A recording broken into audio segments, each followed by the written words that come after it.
Yun guys, nandito na naman tayo sa sa bomb site natin. Yan. Test natin yung yung mga kwiton natin. Diba? So, mainit eh. Yan.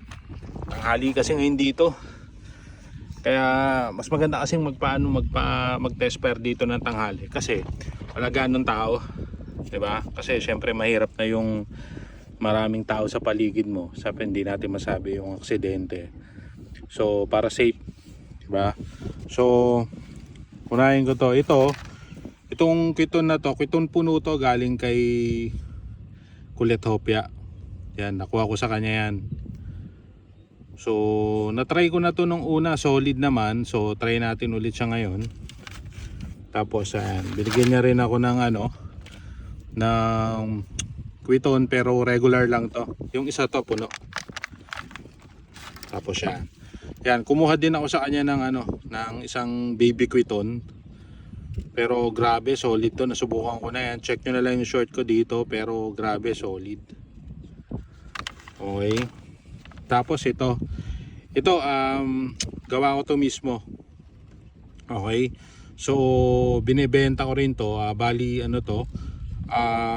Yakult Quitis 20 grams. Pero solid yung pagkakagawa ko ng pulbura dito.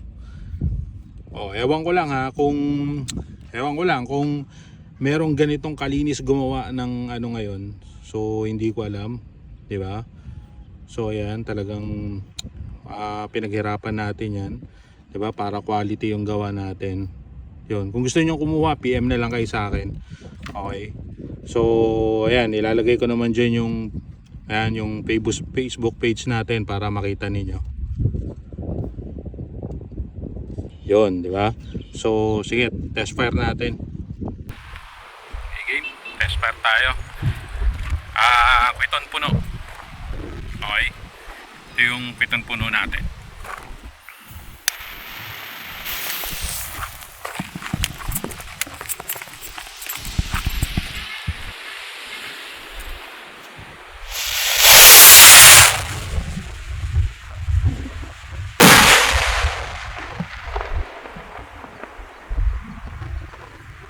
Nice, grabe, lakas.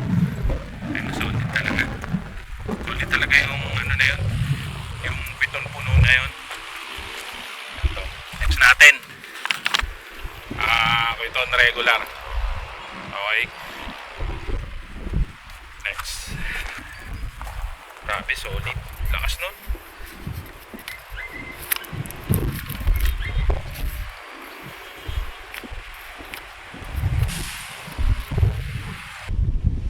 Okay, next natin.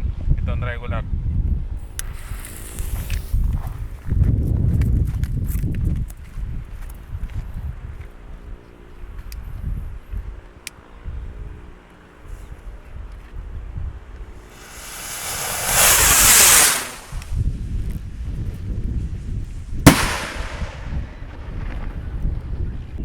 Medyo yun.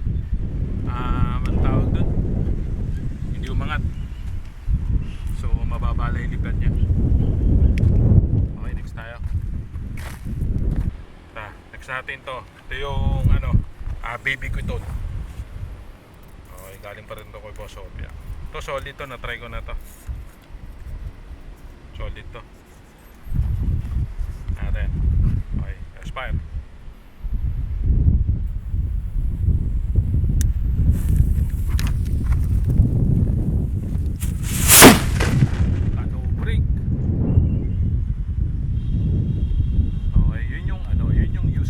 Naglalagay pa ng mitya, di ba? Para hindi ako magre-rely dun sa mitya ng mismo ng beton. Di ba? Low break. Next natin, ito yung Cerberus 20 grams na Yakult Quitis.